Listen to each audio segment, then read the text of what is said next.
أجمعين أما بعد. If we walk into any store today, we'll find skeletons of different sizes and different shapes.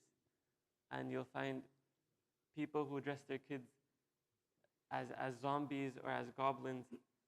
And you'll find a culture of Halloween, which is an actual, historically, a pagan ritual. If we look back at the Celtics, many years ago, then we'll find that they used to do this as a way, because they did not have the understanding of Islam, they would think that the spirits of those who died, they would come back to those who lived on the day of November 1st.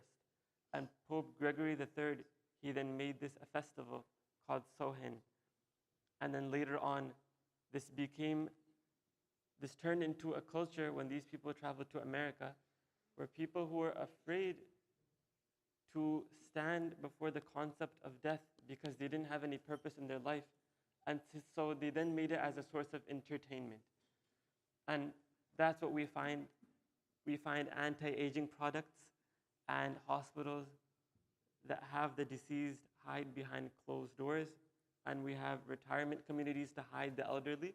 And these are just different ways and forms of doing this.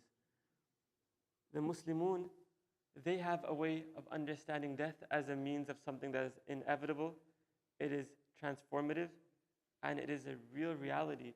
And in fact, in Hadith Qudsi, the Prophet ﷺ says, that Allah Azza wa Jal says, and I'm paraphrasing here, that if the slave of Allah, if he thinks good of Allah in a way, and if he wants to meet Him, and he has that shawq of liqa Allah, then Allah Azza wa Jal will also be pleased of meeting with that slave of Allah. When we remember the death, which the Prophet ﷺ said to frequently remember that, to make often mention of something that destroys the pleasures, as recorded in Sunan ibn Majah, أَكْثِرُ ذِكْرَ هَادِمِ اللَّذَّاتِ. Then, number one, our intentions, they purify. When we know that I'm not going to do any action, not because there's something in it for me, but because it pleases Allah Azza wa Jal, then our intentions become deeper, and actions are rewarded based on their attentions. Number two, our priorities, they become crystallized, they become very clear. We know that I held a grudge against my brother, my friend, or I had this argument, it becomes very petty. It becomes very small, very trivial. And number three, that we have this dhikr of the akhirah, that the clock is ticking, time is running out, and I want to make every second short. None of us can take a single molecule from this dunya into the akhirah. And imagine that we're all playing a video game, and nothing here is real. We're only here to play a few rounds.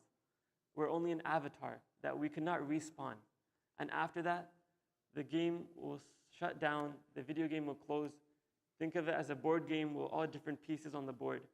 After that, the board game will be folded and put on the shelf. And so may Allah make us a people who frequently remember death, and may Allah make us a people who then use that to use every second and use it wisely for the akhirah. Amin ya Rabbil Alameen. Subhanakallah bihamdik. Ashhadu an la ilaha illa ant. Astaghfiruka.